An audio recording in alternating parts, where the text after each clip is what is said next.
Assalamualaikum warahmatullahi wabarakatuh. Perkenalkan, nama saya Agung Febrian. Saya berasal dari 21 ATR. Di sini saya akan membuat tugas PPKN, yaitu contoh kasus hukum perdata dan analisisnya untuk tugas Bad Governance. Di sini saya mengambil kasus, yaitu kasus PT Indo Rayon dengan masyarakat.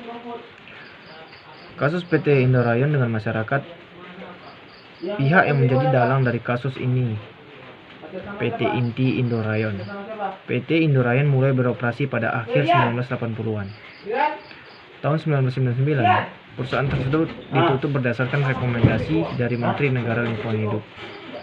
Ketika itu dijabat oleh Sony Kerap. Alasannya, perusahaan tersebut terbukti telah mencemari dan membahayakan lingkungan. Pada Maret 2002, PT Indo Rayon kembali dibuka atas rekomendasi Wakil Presiden Republik Indonesia. Ketika itu dijabat oleh Megawati Soekarno Putri. PT Indo Rayon kembali buka dengan nama lain, yaitu PT Tobakulin Lestari atau PT TPL. 10 tahun beroperasi, masyarakat Persija merasakan dampak yang tak menyenangkan. Perusahaan tersebut mencemari lingkungan dan mendatangkan masalah sosial, misalnya konflik dan intimidasi aparat terhadap warga yang menolak PT Indo Rayon. Kualitas lingkungan yang buruk juga membuat kesehatan masyarakat menurun. Limbah dari perusahaan tak hanya mencemari udara, tetapi juga membuat hasil panen warga menurun. Banyak bulir padi yang kosong atau tak berisi.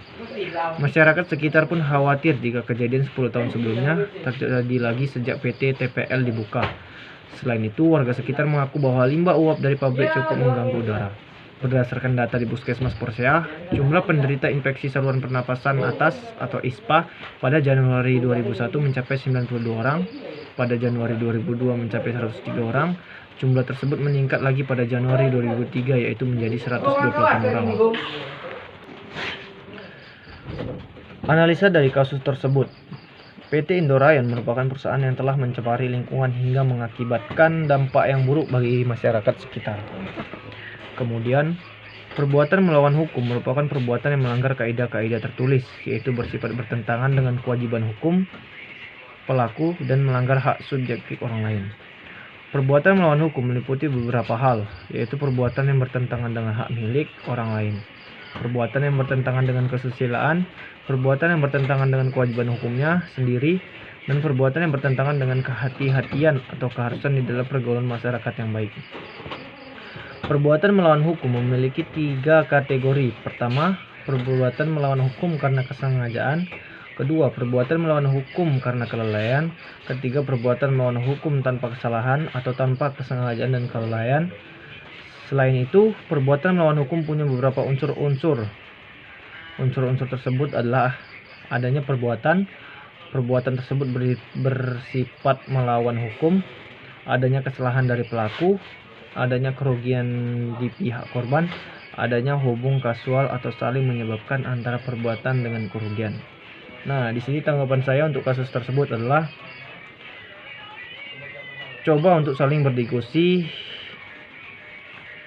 dalam berkehidupan bermasyarakat, baik itu dalam perusahaan-perusahaan yang berada di dalam kawasan desa-desa, untuk berdiskusi dan saling bermusyawarah agar tidak merugikan satu sama lain, tetapi harus menguntungkan sama lain.